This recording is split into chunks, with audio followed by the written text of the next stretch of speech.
morning, everybody. My name is Margaret Spiegel. I'm a board member at the Mahaska Chamber and Development Group, and I want to thank you all for coming this morning. It's a beautiful Saturday morning, the last Saturday of February. We have a great crowd for this panel, so that's excellent. Thank you all for taking the time and wanting to stay involved and informed with things going on in Mahaska. Before we get started for today, I do want to have a few housekeeping thank yous for our sponsors and partners to make this event possible. So thank you to Midwest One Bank for sponsoring the coffee, Smoky Row for always providing a welcoming and fun venue for this event, Oskaloosa News for recording the forums and making them available for future viewing, the George Daly Community Auditorium for providing our sound. We've got a few additional local media sources here today. We want to thank you for always covering the news that our county needs to know. And we also want to thank our American Legion, who will now lead us in the Pledge of Allegiance.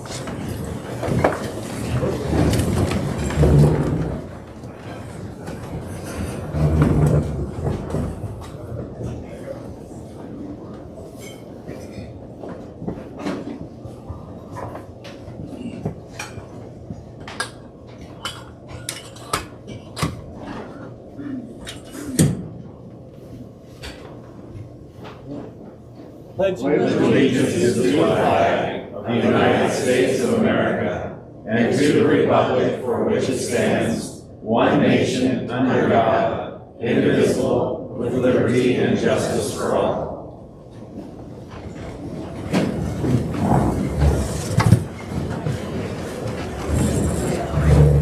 The panel for this morning are our elected representatives, so Senator Ken Rozenboom, Representative Dustin Hite, and Representative Brink. And I will now turn the microphone over to our moderator, Mayor Dave Katzman. Thank you very much, Margaret. Welcome everybody this morning. It is great to see all of you here. It's a cold morning out there, so thank you for braving the elements. We're going to have some interesting conversations here this morning. A couple of things that I want to talk about first. Is there anyone here who wants to lead some sort of demonstration or protest?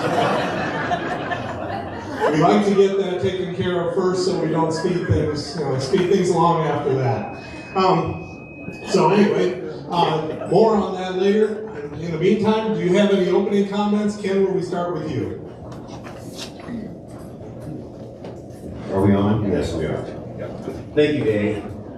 Well, yeah, you started in a friendly place. I don't know that any of my fan club came today, but as the mayor said, if you did, make yourself known, please. It was a big week. Internationally, of course, we are watching an invasion of a sovereign nation. Not something that most of us have experienced or lived through, but very sobering times. And as I said in my newsletter, I certainly hope as Americans that we ask for and we pray for peace around the world, that we pray for our president and all world leaders that are being challenged right now. So I hope you'll join me on that. And then on a little less global scale, the three of us spent a week at the Capitol again. And I'll just simply start with the big news. So Thursday, since the mayor gave me the mic first, I get to say this first, I guess. But we passed a very, very significant income tax legislation on Thursday. The Senate finished it up, I think, around 3:30, and I believe the House finished up about 7:30, if I'm not mistaken. So a flat 3.9% flat tax when the legislation is fully implemented by 2026. So I'm sure there'll be questions about that. We can get into the weeds of that if you like. Meanwhile, there's dozens of other things we're working on, and be happy to take your questions. Thanks for coming out this morning. I think we've got a pre-COVID crowd back, so that's good. But as Ken said, probably the biggest news of the week was the tax plan that happened on Thursday. And lest you think that the House is more inefficient than the Senate, we actually had to wait on the Senate to pass it so that we could debate it. That's just the way some procedural rules work. But that made for a nice drive home for Holly and I. 8, 9 o'clock on Thursday night in the snowstorm, so that was kind of fun. But no, I think that is probably the most historic piece of legislation that anyone in the Capitol currently serving had a chance to vote on. I think that it will be some of the most historic that I will ever get a chance to, but moving to a flat 3.9% tax rate and not taxing retirement income is a huge deal for Iowa. I'm happy to no longer have to have those conversations with clients of mine when we plan for taxes and they're retired, and some of that planning is we're going to no longer be Iowans, and so I'm glad to not have to have those conversations anymore. But that's probably the big thing. There's a lot of other things that we've done, but that's probably the big thing that we have done this year. I'm just going to go with what they said. It was a week. We worked really well, back and forth. It was a very long week. This week as well as the week before. We found with the week before. We all survived a lot of late nights. But yeah, looking forward to your questions. Thank you for all coming. Well, for the folks that have been here once or twice before, you kind of know how things work. I'll be willing to walk around the room anywhere anybody wants to ask a question or make a comment. When I do that, I do ask that people state their first name at least, and also where they're from. This is the sort of event that draws in a number of people from different parts, whether you live rural, whether you live in a city, whether you live in another county perhaps. It's nice to know where you're from, and it gives us a sense of perspective. I'll hang on to the microphone so that way we have good sound. We don't have a problem with people trailing off as they're speaking, that sort of thing. And so let's open things up. Does anyone have a question they would like to ask our legislators?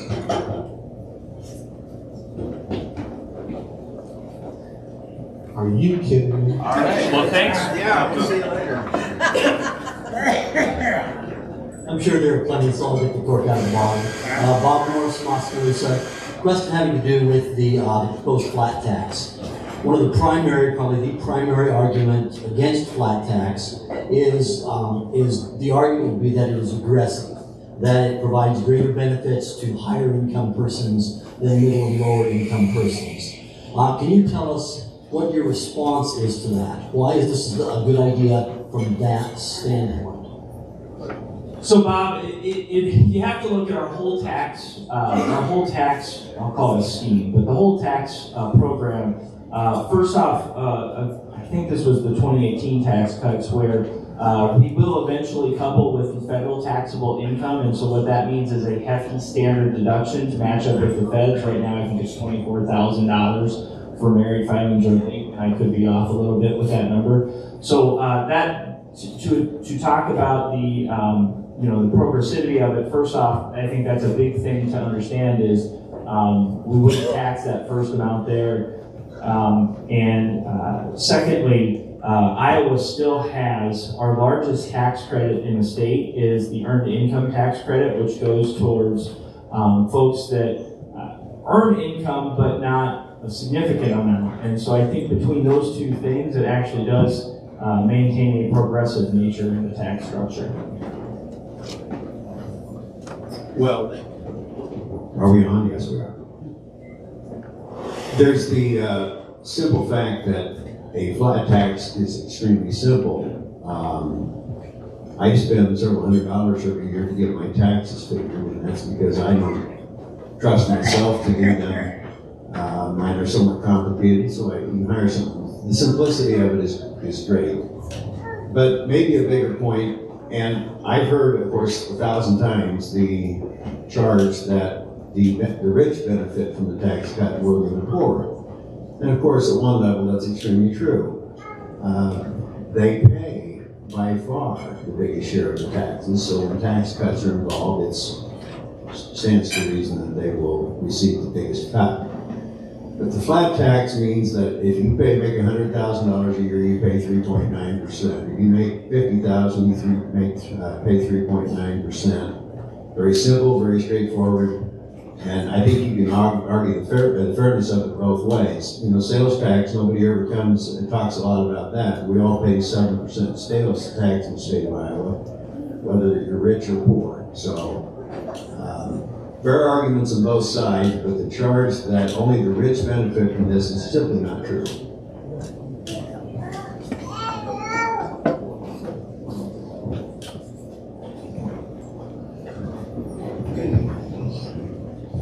I'm Corey Sheely. I'm from Oskaloosa, Iowa. I teach at the high school here in Oskaloosa. There's a $1,000 stipend or bonus that they're giving to teachers around the state of Iowa that Governor Reynolds put out recently. And that $1,000 is supposed to go to teachers that teach 100% in the classroom. I just want to make you guys aware that there's a pretty big issue, especially in Oskaloosa, with that 100% in the classroom instruction piece. Basically, the Department of Ed has flagged about 20 teachers in Oskaloosa as being virtual teachers. So if you teach, basically if in your title it says anything about the virtual program, they flag you as being a virtual teacher, and then you are no longer able to get the $1,000 bonus. So in Oskaloosa, we have a virtual program. I was basically, one person from each department was basically assigned to be an advisor to the virtual program. So what that means is if there's students that are in the virtual program that have questions over math or English or social studies, they would have a math, English, or social studies teacher that they could contact and email, and we would respond back answering their questions. And so I teach a full class load, my normal classes that I've always taught, and then I'm basically an advisor to this program on top of that, and they flagged me as being somebody that is a virtual teacher and is not going to get the $1,000 stipend, even though I teach a full schedule just like everybody else. And they also flagged instructional coaches and school counselors and librarians as being people that do not qualify for the $1,000 stipend. So that's just want to make you guys aware. And thank you for letting us know that's something we didn't do. That was something the governor announced in her State of the State speech early on, so we didn't set the rules for that. If you don't mind, just email me because I can ask the questions about it. If you do teach a full day, maybe get flagged for different reasons, maybe there's an appeal process, and I'd be happy to help you and try to look into it more. But we don't really have control over that. Like us, we don't have control of that because that was set by the governor in her beginning of speech. So that your particular issue that you brought up is something that I just became aware of like 2 days ago. And so I've reached out to the governor's office and I'm attempting to work through all that and figure out why all that is. As Holly said, that wasn't anything that the three of us did, but I just because I think these rules or whatever just came down, or at least that I just became aware of them a couple of days ago. So your point is well taken, and I will, and I think all of us will do what we can. Yeah, all really I know about it was when I listened to the governor announce this condition of state speech.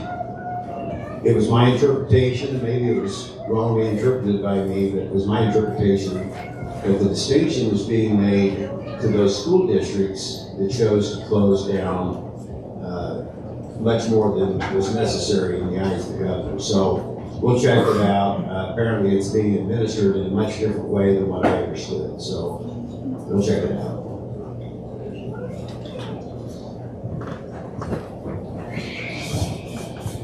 Yeah, Keith Hawksburg from Pella. As far as the tax, they say that the rich get a bigger break. In my experience, in all my jobs and stuff, I would rather work for a rich guy than a poor guy. So I think it's helpful in keeping the money in the state. Thank you. Well, and I'll just add to that, a flat tax is not necessarily a Republican or Democrat issue. There are several states, including Illinois, that you may call a blue state, if you will, that have a flat tax. So there's both sides of the aisle. Oh, sorry. Good morning, my name is Louise Esfeld from Pella, and I just want to follow up on a couple things about that flat tax. If you're earning $15,000 to $20,000 a year, 3.9% is a pretty big bite and has a really can have a pretty detrimental impact on what you can actually do in terms of buying groceries, paying rent. For a rich person, 3.9% is throwaway. And so I think to pretend that that's an equal impact on folks is really unfair. In the work that I did as director of the pre-college programs at Central College, I worked with a lot of low-income families throughout this area. Many of them were working multiple jobs, working really hard, were great parents, and really struggling to make ends meet. 3.9% is not a laughing matter to them. And so, I understand that, but if you're making very little money, that impact is very different from what it is for someone who's making a lot of money. Dr. Roosevelt, I appreciate what you said, but actually somebody making $15,000 to $20,000 a year would not be paying taxes between the earned income tax credit and then, like I said, coupling with the feds, so they would actually be getting a check from the state of Iowa and the federal government. Next question.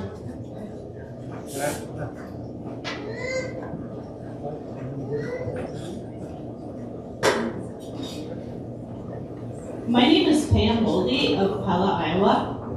I'm a homeschool mom of 4 children, and our family chose to homeschool because we were not able to send our kids to a private school because that wasn't in our budget.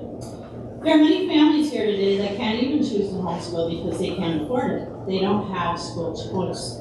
But Governor Reynolds' vision is to help Iowan families by giving parents school choice scholarships, also known as ESAs. These give low-to-income parents over $5,000 a child to use at the school they choose. Representative Brink, I know we spoke on STOs in the past, and STOs do help some families with expenses, but they don't come near to covering the cost of a private school tuition. The Iowa retirement income tax is what funds most of the STOs, from what I understand. However, with the Iowa retirement income tax now getting eliminated, that will mean even fewer STOs possibly next year. And Dustin, you were concerned about possible strings getting attached to ESAs. I understand the governor met with you and changed her bill to write that into it to accommodate your concerns.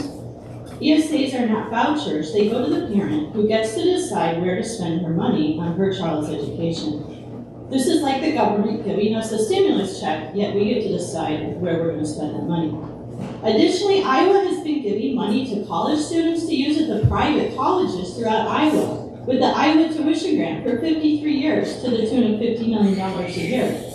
School choice scholarships for K through 12 are good for schools. It returns local control again to our communities and helps drive competition, which improves all schools. West Virginia and Florida already have expansive ESA programs and have never seen a public school close because of it. So because of these reasons on ESAs, I'm wondering where you, Representative Hite and Representative Brink, now stand on the issue. And can we count on your support to give these families school choice by voting for ESAs? So thanks for the question, Pam. You and I have obviously have talked about this many, many times. When it comes to ESAs, we represent our entire district.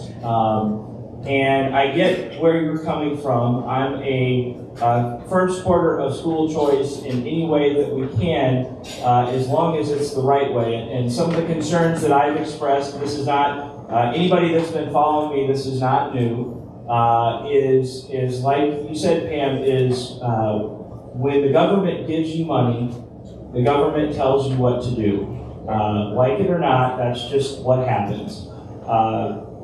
Republicans do it, Democrats do it. My understanding is that the governor has written in the bill that no strings from the government will ever be attached to this money. The problem with legislation when you do that is next year, all that has to come in is say, notwithstanding that particular language, do this.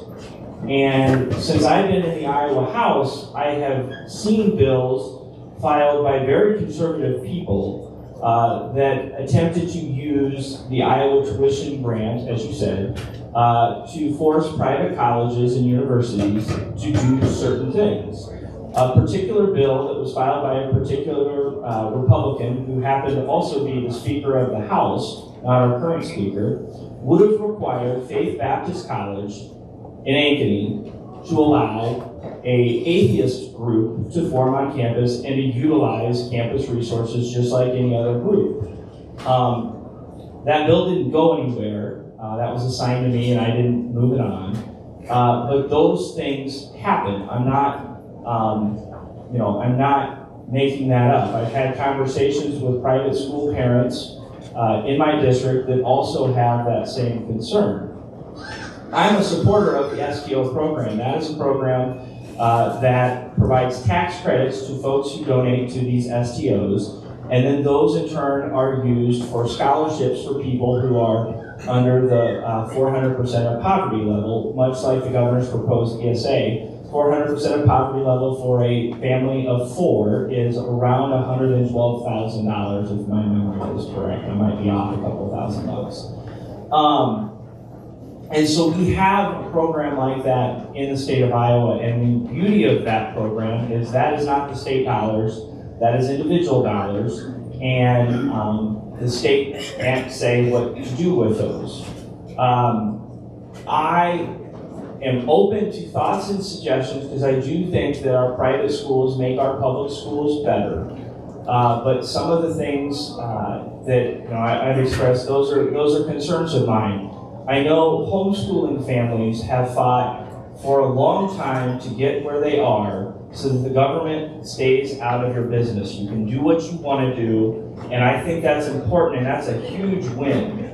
But even just on a simplistic standpoint, if we have ESAs, the government has to make sure that that money is being used for the education of schools. And so just on a very basic level, for homeschooling parents, and the governor's bill does not cover homeschooling families, but for homeschooling families, if ESAs were to do that, you would at a minimum have to tell the government what you're buying, that you're using it for this class or this book or this or whatever. And that is the government starting to get into homeschooling, where right now it's out of it. If you want, you have the ability to say, I'm going to educate my kids at home the way I choose to, and the government can't tell me anything on how to do that. And I think that's very important, and that's a very good thing in the state of Iowa.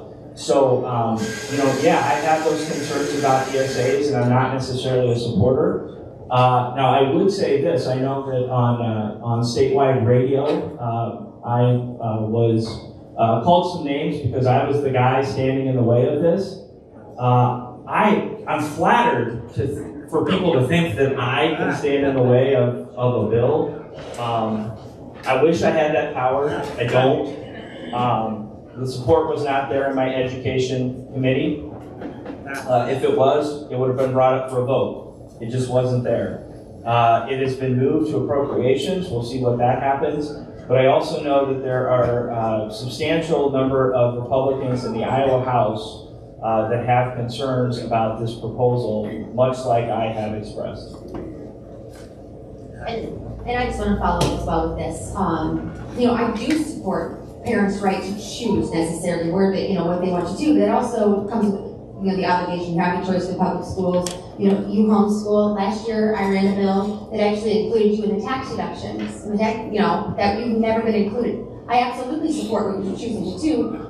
Again, I'm a firm believer that there's a line. If you're taking money, then you get to what to do. And even though the governor's bill states that it's not going to tell you, I'll share you a little information. There's a preschool here in town that's in a Christian school where my children attend. I have children in public and private education, so I do understand this. I understand how hard it is to pay for it. I understand every side of it, and I'm very involved. But my fear is the loss of control, because if they give you money, they get to tell you what to do. And that, like he said, that bill is only good for the 1 year it's in place. Our own Christian preschool is getting dinged right now, and they've received information. Now remember, this is a Christian preschool, and they are being told because they take statewide voluntary preschool money, state dollars, they have to change their admission plan, where they used to just say, Sunshine Preschool shall not discriminate on the basis of race, color, nation, ethnic origin. They are wanting them to add creed, sexual orientation, gender identity, sex, disability, religion. So a Christian preschool can't discriminate against another religion now, they're saying, because they take statewide voluntary preschool money. age, or political party. I'm not okay with that. That is a perfect example of what I think will happen. Maybe not this year, maybe not next year, but it can absolutely happen. And I am not going to, I can't support something that is going to take away the control from the parents that choose to pay to have the control of not having that in there. That's their choice. And so it's a perfect example of why I really struggle with this whole ESA thing. I'll support, homeschooling. That's why I included you in the reduction last year that's never been done. But this is exactly what will happen. Yes, Keith. I'm sorry, I'd like to address that, Pam's question. And I'll be brief. My views on this, I think, are well known to most people. In 10 years, I've been a strong advocate for school choice. Continue to be chaired at least 3 subcommittees on this over the years, including one on Wednesday. I understand concerns about control and the strings attached. There's hundreds of thousands of parents around Iowa right now who are concerned about some of the problems in some of the public schools where some content in the classroom is not what parents agree with, and we need to listen to those folks. I've got in my folder here, I'm not going to dig it out, I've got many, many examples of that I can share with anybody that's interested. So concerns about strings attached down the road are a lot less concerning to me today than what's going on in some schools that parents are in. I was in Ames speaking to a group of Iowa State students a week ago. And I was told there by not a student, but by one of the professors there are hundreds, literally hundreds of families trying to find alternatives out of the Ames school district because they cannot abide with what's going on in the Ames school district.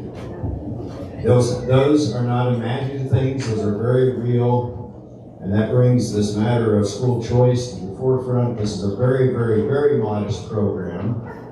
I would hope it would expand in the years ahead, but I've been a strong supporter of the governor's school choice efforts, and I will continue to be. Keith Hawksburg, Mr. Hite, you said you're open to ideas.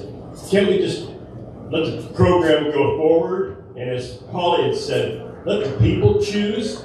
I mean, homeschooling is huge. So even if just the homeschooling parents themselves, without the big institutions, it would benefit them. And if it gets to a point where the government asks too much of them, they can choose whether to participate or not to participate. Let's leave it up to the people to make the decisions. You give us the tools, and we can decide. And as Mr. Rozenboom said, it's getting really a lot of stuff going on in the public schools, so maybe we should take a look at what's the lesser of the two evils. So Keith, the governor's plan does not include homeschooling. It doesn't. I know that there are some thoughts that it does, but it doesn't. Should we include it? I think, and I've told anybody that has come to see me that I think that makes it even harder for it to get passed if homeschooling is included. Just from a political standpoint. First, I want to say, Dustin, thank you for taking your time. Well, Katie Trainer, Oskaloosa, Iowa. So thank you for taking the time to really think about this bill as how it affects everyone. Sometimes the loudest voices don't represent the most amount of people. So just thank you for that. And then I also want to say, Holly, I would love to talk to you about that preschool thing because it's getting blown out of proportion. I represent the desk audit for the preschool here in town, and we don't have anything against Sunshine. We love them as our partner. I know. And so if you want to talk about why we had to do that, I would love to do that with you at another time. No, I am not saying you do. I'm not saying you do, but that's just a perfect example of why ESA is just a perfect example of how if you do take state money, this is what's going to happen. So even though the bill legislation currently says it's not going to happen, this is just a perfect example that it easily could because you're taking state money. I'm not mad at it at all. Okay, perfect. No. Yeah, because I think there's been this big confusion over it all, and we love sunshine and want them as our partner. Yeah, no, I know that's not, yeah, it's just that's what happens when you take state money. They implement its rules, and that's how it is. And it's just my example of the future of what will happen Absolutely. in the USA. Awesome, thank you.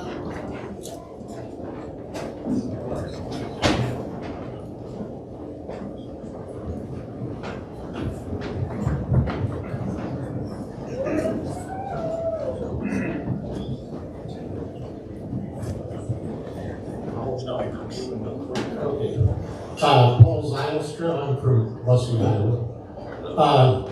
30 years ago, I was a lobbyist for the homeschoolers, and I testified at the governor's budget hearings because that's where we could get his ear. And we noted that at the time, 2/3 of the state's budget was, about 2/3 was dedicated to education. Now it's a little over 50% because of Medicaid and some social programs. But what I testified to, the governor agreed with, but he said he wasn't going to commit political suicide by doing anything about it. And what I told him was this: education is among the largest industries in the state. And it is primarily a socialist monopoly of something that should be a free market system. And the worst of it is that that socialist monopoly also tries to regulate all of its competition. What makes it even worse is the primary means of production is also owned by the state, which makes it communistic by definition, both political and economic. You can't get away from it. And when they kicked God out, it became Marxist. And the idea right now that everybody that's not white is the proletariat, and everybody that is white is the new bourgeoisie, which is critical race theory, is not by accident. So if you really want to do something about education, deregulate it, defund it, and put it on a user-pays, free enterprise basis. Yes.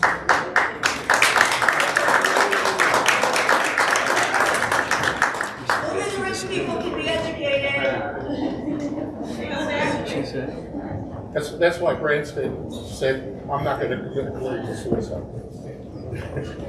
My name is Michelle Skibout, and I'm from Pella, and I'm very interested in the school choice thing too. And we choose to homeschool our kids, and we're thankful for the right to be able to do so. And through this whole process, I've met several moms of public school students in the Des Moines area who are very disappointed in the fact that the stuff their kids are being taught, they do not agree with. And a lot of them are saying, you know, why can't we just go back to the basics, teaching reading, writing, and arithmetic, rather than spending all of this time with like social justice issues. And they would love to be able to either homeschool their kids or send them to a private school, but just the fact that they'd be giving up an income and taking on that extra expense, they won't be able to do so. And I agree with a lot of what you're saying as far as being concerned about strings being attached to the money.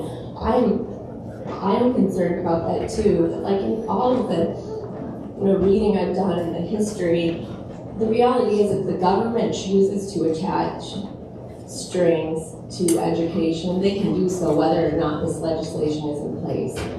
And I don't know that passing something like this would actually open us up more to having strings attached, if that makes sense. Like, the government can change all of that, and we see that even in private enterprise. Like all of a sudden at a private restaurant, they're forced to close their doors because they won't serve somebody that they don't agree with, and it happens all the time. And in the research that I've done, I'm just not sure that would actually make a difference. And I would love to see you support this, and I would love to see it expanded, because I am super thankful to be able to homeschool my kids, but the reality is it costs a lot of money if you want to do a good job. And you also are living on one income, which makes it harder too. But thank you for your time and for listening.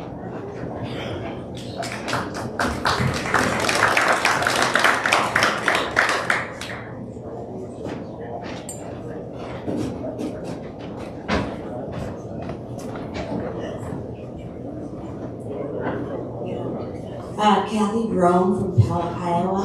The gentleman in the blue that spoke again, I would like to understand how that can happen, that the money that we pay stays the people's money and not the government's money that tells us. How can it be deregulated? Is there a way that can happen? Sounds like a conversation that might happen after we're done. Next question for the Iowa Constitution. Yes, Eric Palmer, Oskaloosa. Thank you for being here, folks. Nice crowd today. When it was last year, I asked you about your vision, and you've shown us your vision of the flat tax and the corporate tax cuts, etc. So now I want to know about sustainability. I know when you could only get 2.5% allowable growth for schools, you said you wanted to make sure it's sustainable. But now we have a flat tax, a 3.9% corporate tax cuts. We aren't going after the business credits like we probably should. So the budget is going to have a massive hit. That's reality. So my question is, can we maintain the current level of our government services with all these cuts? What programs are going to have to go? Is what you're doing sustainable? That's my number one. And the answer to that, Eric, is yes. The numbers have been run. The plan works with an increase of 2% increase in spending for the state of Iowa government, and a conservative estimate of 3.5% increase in tax revenue, which is below what it has been historically.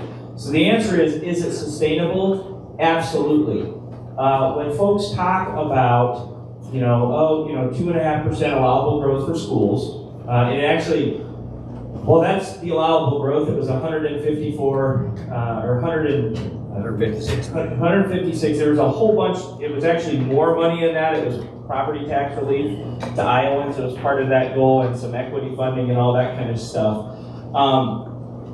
But Iowans are facing inflation too. Iowans are having to deal with increased costs. I'm sure everybody has noticed that their electric and gas bill went up substantially since the previous year. So I think that's what we're looking at when we talk about that. But just to answer your question, is it sustainable? One word answer, yes.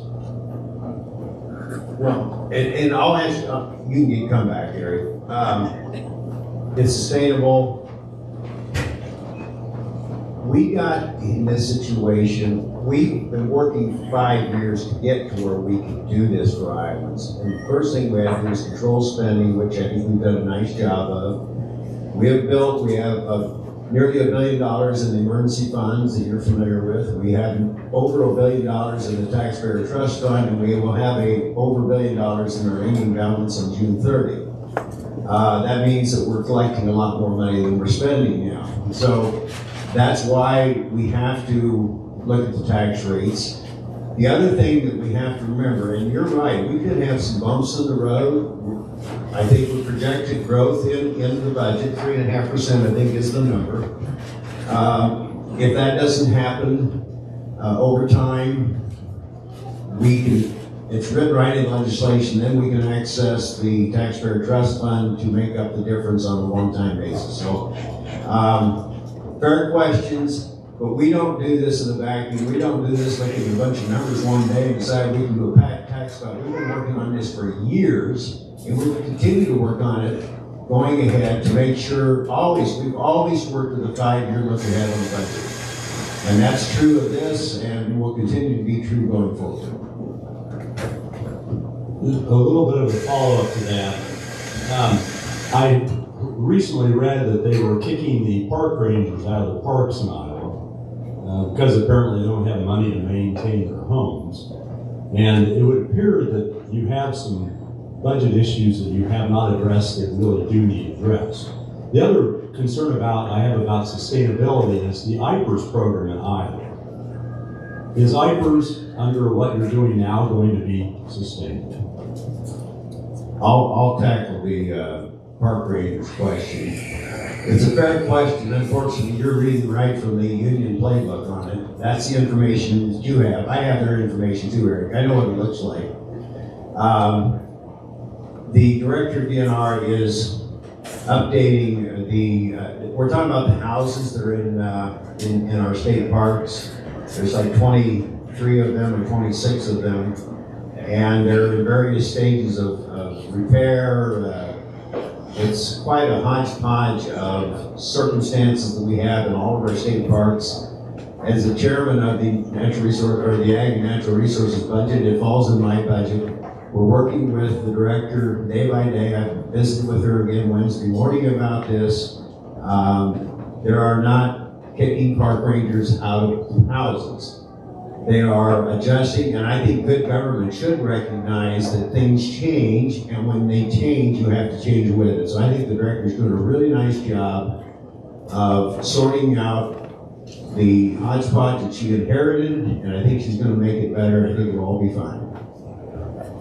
Eric, to the point of IPERS, IPERS is one of the most stable, best funded public retirement pensions in the country. To suggest otherwise, I think, is just wrong. The judicial branch pension is fully funded this year. I've had some conversations with our district court judges about that. There was some money borrowed from that several years ago, and I didn't vote for that, and Ken, you didn't vote for that, and Holly, you didn't vote for that. But IPERS is one of the best public pensions in the country, and I don't see that changing anytime soon.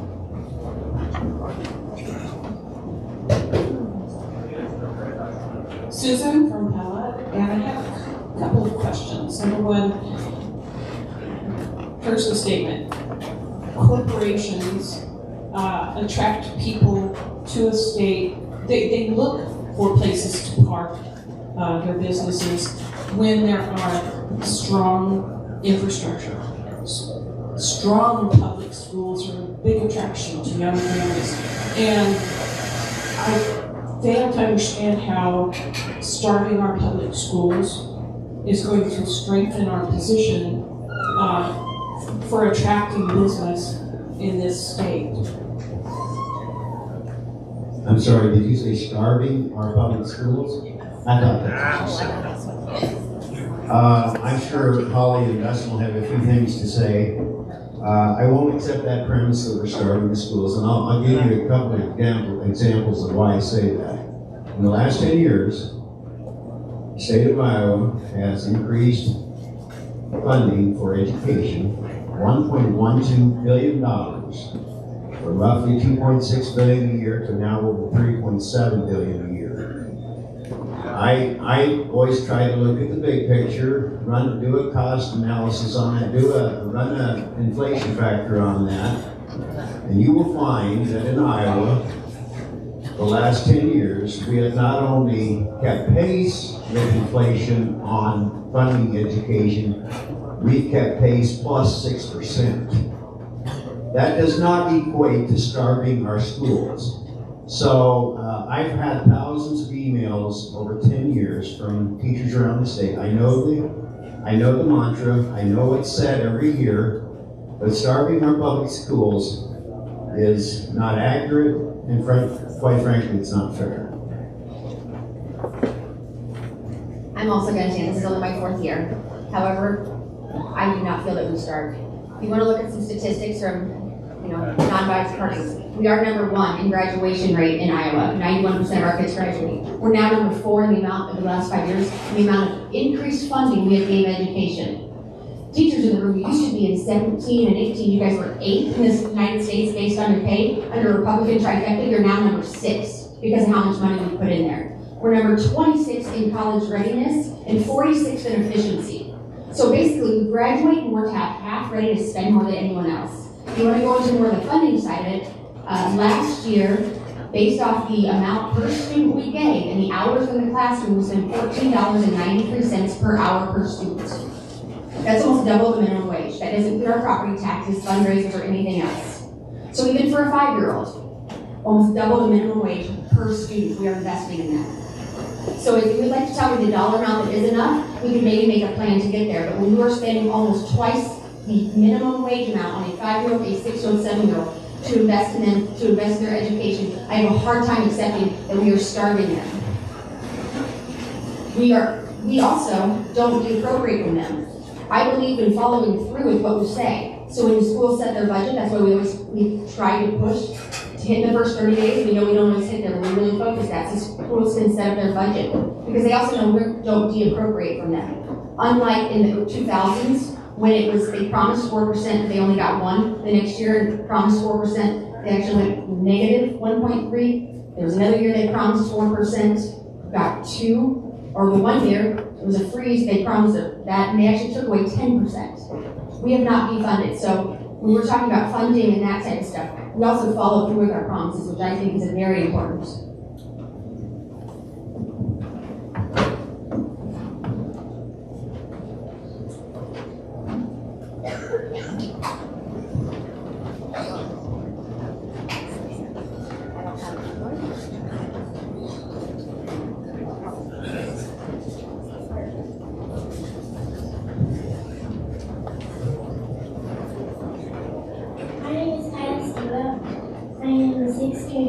I love being homeschooled because it allows me to learn at my own pace. We're early risers, so we start school at 6:38. When it's such an early start, I'm able to finish early and spend time doing things I love, like learning about plants, practicing music and dance, and sometimes learning about how to work on the local properties with my dad. My dad works really hard so that my mom can stay home with me, and he sacrifices to pay for me to take violin, piano, and dance. But sometimes it's hard. I love to take more dance classes and I love to begin piano lessons as well. But it's just not an option with 5 siblings and I stay at home. I always try to do instrumental lessons at the public school, and with 5 other kids to educate, it's hard to be at the school multiple times a day for music lessons that run according to the school's schedule. Private lessons get really expensive for multiple kids. My mom and dad are preparing me to be an effective member of the society by giving me a well-rounded education. I would like you to consider supporting the bill for BSAs and even expanding it to include current homeschool children like me. Please consider this for the well-being of myself and society as a whole. Please consider making this a possibility for even more children. This is an opportunity to provide a well-rounded education to many students for a fraction of the price it costs to educate a student in public school. Quick question, what is an ESA? Can you explain that out? Educational savings account.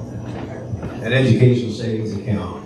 And what that means is that part of the school funding that now goes to public schools would be directed toward the families of students for them to use as they choose. This year, under the governor's proposal, that number is $5,369 that would go to the family for the year to educate their child. That's certainly not all the tax money that is used to educate. In fact, that's only about 1/3 of the total cost of education. So let's put that in perspective. But that's what educational savings account. Next question.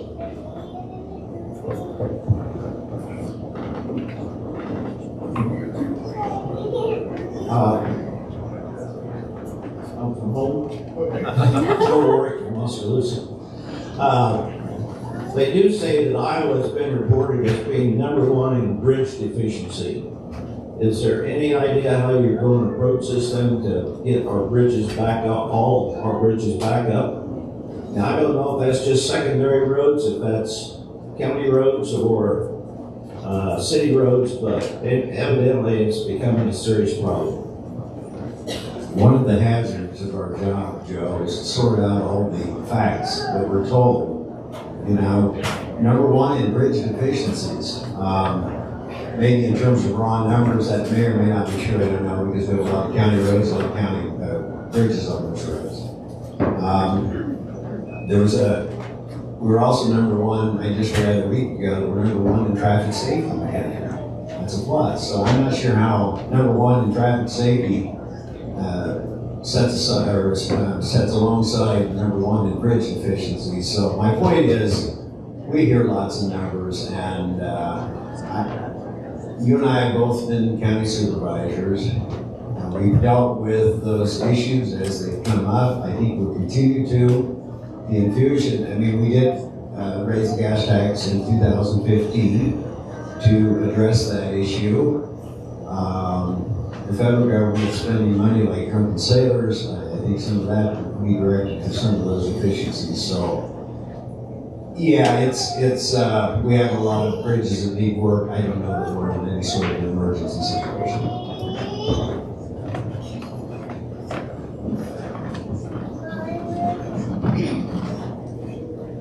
John Butler from Pella, Iowa. I've been in Iowa about a year. We moved here from Colorado. It's great to be in a state represented by Republicans. But beyond that, I can see that back to education, which is always a hot topic, public education hates competition. I used to be in business. I ran a grain elevator, and I hated the competition. But there wasn't anything I could do about it. It made me better. It made me stronger because I had to keep up. I had to be innovative, and I had to be thinking all the time about how I was serving my customer base. When I hear Des Moines, I heard on the radio the other morning that Des Moines thought they were going to lose about $4 million of funding to public schools because their population of public school students was going down. And the next thing out of the reporter's mouth was that they were probably going to have to cut 12 teachers. And I'm thinking, what are you talking about? Teachers are the production level of education. Why not cut 6 administrators? So, you know, it's always the fear factor that we hear. Even heard it this morning. Only rich kids will get educated. No, they won't. I used to be on the board of a private school in Colorado. 20% of our budget went to tuition assistance. We wanted people across the entire spectrum of income in that school. We want people educated. We want them educated in the basics. They need to know reading, writing, arithmetic, and our history. If they don't know our history, we are cooked.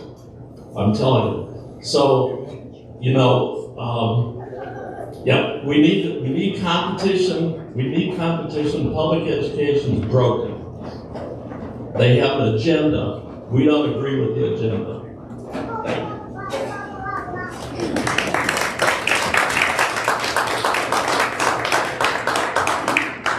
Hi, Cheryl Benson. I'm not from Pella. I'm from Oskaloosa. I think we should expand the essays, and we should have SSAs and FSAs. So SSAs would be security savings accounts. If I don't like the police department or what they're doing, then I get money to hire a private car instead. That's my choice, right? Or I don't think the fire department protects me, so I'm going to get my own fire suppression, and I want money, my tax money, given back to me. How about that? Are you guys back those? Cheryl, I see what you did there. That was pretty.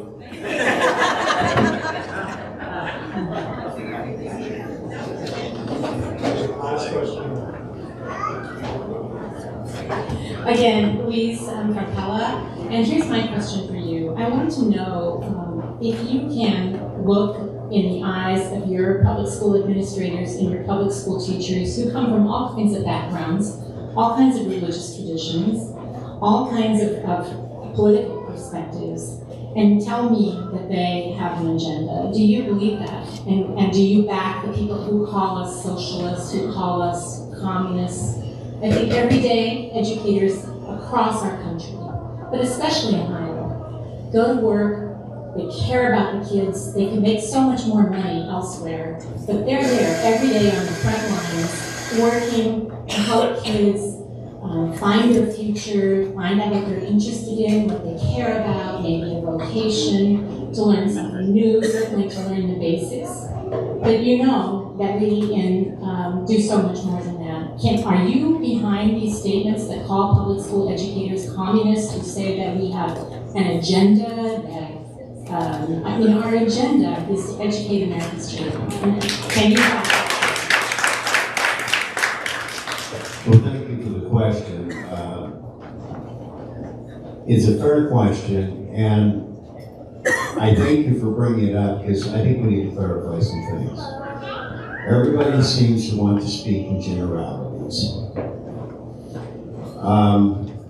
I know that my colleague Jake Chapman's sinister agenda quote was bandied about the state thousands of times. It frankly was taken out of context. Perhaps it was a poor choice of words. I don't really think it was. I have here a lot of information from a lot of parents and from a lot of schools. It's factual, but the point is this. Iowa school teachers do a great job. By and large, they're all in it, most of them are in it for the right reasons. There are some that are not, and that's the ones that get all the attention. This is well documented. Perhaps. Not perhaps, definitely so. But there are some very egregious examples of where children are being taught things that are absolutely inappropriate and in many cases wrong. And that's what I always tell in all my emails. I do not assign guilt or blame to groups of people. I assign guilt or blame to individuals.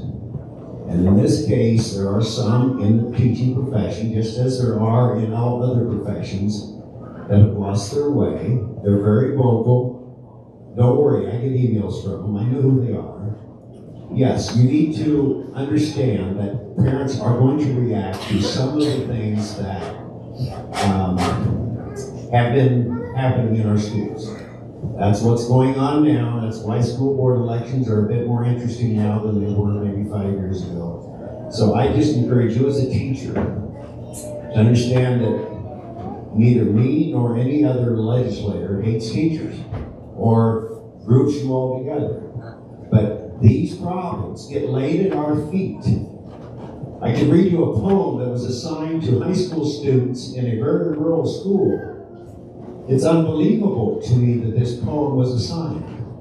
Thankfully, that teacher no longer teaches in Iowa. But these things are happening now, and we hear about them, and we know about them, and we have to respond to them. So, please don't lump us all together. We won't lump you all together. I know all of you are here, most of you are here for the right reasons, I get that. But please acknowledge that there are problems. And are you willing, when someone stands up and falls, to counter that statement? Because it isn't just one isolated legislature. We've heard that around the room. We've heard that here today, and not one of you has stood up and said, we don't really think that's true. None of you have stood up for the education. I didn't understand that. So, a lot of us say a lot of things on different topics. One of the bills that I have filed this year has to do with some of the complaints that have come through the Board of Education Examiners, the licensing body that looks at teachers' licenses. And one of the things that I'm concerned about, and I think all legislators, at least the ones that I've been talking to in the House, are concerned about, have to deal with teachers who have inappropriate relations with students, okay? I start my comments off on every single time I talk about that bill. I start off my comments saying that the vast majority of our teachers, because this bill affects both public school and private school teachers, the vast majority of our teachers in the state of Iowa are good people doing good work. I say it every single time I talk about that bill. I say it every single time that we go into this discussion. I'll say it here now. The vast majority of teachers are good people doing good work. As Ken said, there are some parents in the state of Iowa that are concerned with things that are going on in their school. And that is why we have seen, as Ken said, school board elections have been a little bit more popular or interesting or what have you. And that's how things, I mean, that plays out every so often, whether it's other local elections like cities, counties, that sort of thing. We see that. Can I interject a question here?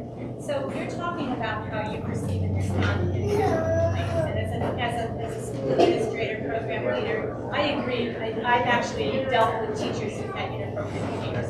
I'm not talking about individual behaviors. I'm talking about this perception that schools have an evil agenda, that we are communist enterprises. That's I mean, these are our public schools. We have local schools that govern us.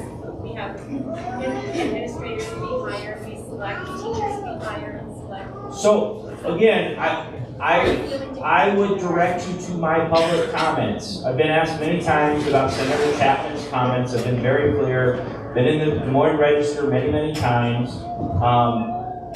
I'm also not going to diminish the concerns that parents have in schools. But I've said it many, many times that I don't agree with his comments. That's him. I think that some of his comments were maybe taken a little bit out of context, but I have not said it. As Ken said, I don't control what other Republicans say. They don't control what I say. It's not fair to lump everyone together, whether it's teachers, whether it's certain political parties. We don't do that. But I would direct you to the vast majority of my public comments that have been published in different news articles about what I've said. Okay, I just want to go back again. Will agree with your affirm today that you don't believe that our schools are communist socialist. If I believe that, I wouldn't send 2.7 or 3.7 billion dollars to them. Isn't that obvious? You will affirm that statement. We are not going to state that every single school. What you're saying is the vast majority, but there are problems in some schools. There are certainly problems. And that's what we are trying to say. We aren't going to sit here and say every single school is perfect. It's not. And the thing with it is that some of the teachers in these schools are actually the ones that are coming to beg us for help. To please get us out of their school. It's inappropriate. They are struggling as a teacher. We all know that no school is perfect. We all know that, and that within every school at some point in time, you're going to have people who misbehave. These are large organizations, and we aren't perfect in our practice. But what I want you to affirm is that you do not believe our public schools have a communist, socialist agenda. Ma'am, I will state this, and I hope that you can listen to this a second. I am stating that there is several amazing schools that do not have that in our state. There are some in our state. When you are not allowed to use the word Iowa nice because that is a racist term in one of the schools in Iowa, I have a problem with that. Because I say I'm Southern Iowa nice, that is Southern Iowa, there is nice down there.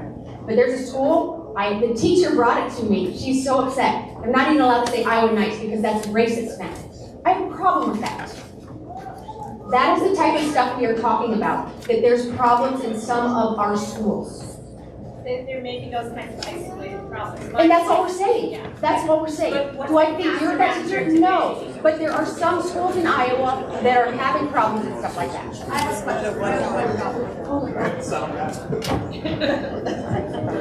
Okay, thank you very much. We are over the time for our question and answer period. As I typically do with the program, I'll ask the folks up here if they have any parting comments to make. And then I do have a couple of comments to make once they get finished. Go for it. And I'll just say thank you for coming. No state is perfect, no legislator is perfect, no anything is perfect. But at least we hope that we can listen to each other and say, again, I love teachers. I was a teacher. I have an education degree. I have children in private school, public school. I have both my sister-in-laws are in education. I have no problem. There is a great amount of amazing teachers in the state. There are some problems, and that's what we're trying to fix. I hope, just the same as there's problems with every industry. But if we don't listen to each other and truly listen to what the problems are, we can't fix them. But I hope we can at least all leave today knowing that everybody wants what is best for our entire state, whether it be in taxes, whether it be with our children, whether it be with the DNR. Nobody comes to do malicious work. But we need to listen to each other to make sure we have an understanding, and it's okay. You know, the greatest thing about living here is we can agree to disagree. But let's just listen and move forward and try to do the best we can. So, Ken, thank you everybody for coming out. Ken, I missed your friends today. No,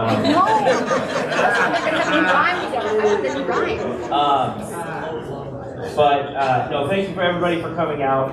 I do want to, again, circle back to what I think I'll really start our comments with, was about the very large tax cut bill that was... Well, when I leave here, I got to go do tax returns the rest of the morning, and so that's kind of on my mind right now. And I'm just thinking of how much simpler it will be. You know, I think that is probably the most historic piece of legislation that you'll see coming out of this legislature in a long time. That's a big deal, folks. That makes Iowa a player in the national scene and getting people to move here for tax benefits, keeping people to stay here. And so I think I was really excited to be able to vote for that the other night, even if I had to drive home in the sunshine. Thank you, Dustin, for reminding me of my fan club. I was featured on their Facebook page a couple of weeks ago, and they only have about 420,000 followers, so I guess it's nice to be popular in San Francisco. And ma'am, to your question, I want to make it very clear. Of course, I don't believe that teachers in Iowa and schools are socialists or whatever you were, or I wouldn't vote to send $3.7 billion to them every year.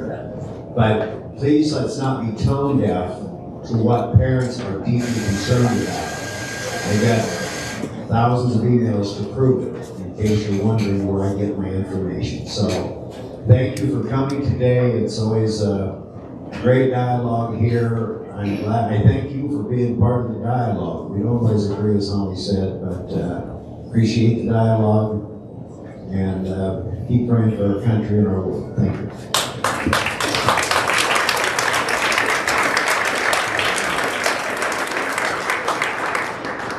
So once again, we're coming to the end of our event here. I want to say thanks again for the many people that make this sort of thing possible. Midwest One Bank, of course, provided the coffee and perhaps some of the passion to the conversation today. Smoky Row for the use of the facility and also the fine coffee product that they put out. We thank Oskaloosa News for recording the forum. It will be replayable later on. Also, KDOE, KMZN for their news coverage as well. Oskaloosa Herald reports this in the paper. The Daily Auditorium, doing the sound system. This gets better and better, and then also when you have a large number of people, it can be a real challenge. It takes an expert, so thank you very much, Andy, for doing it. We thank the American Legion for putting up the flags and starting us off with a patriotic pledge of allegiance.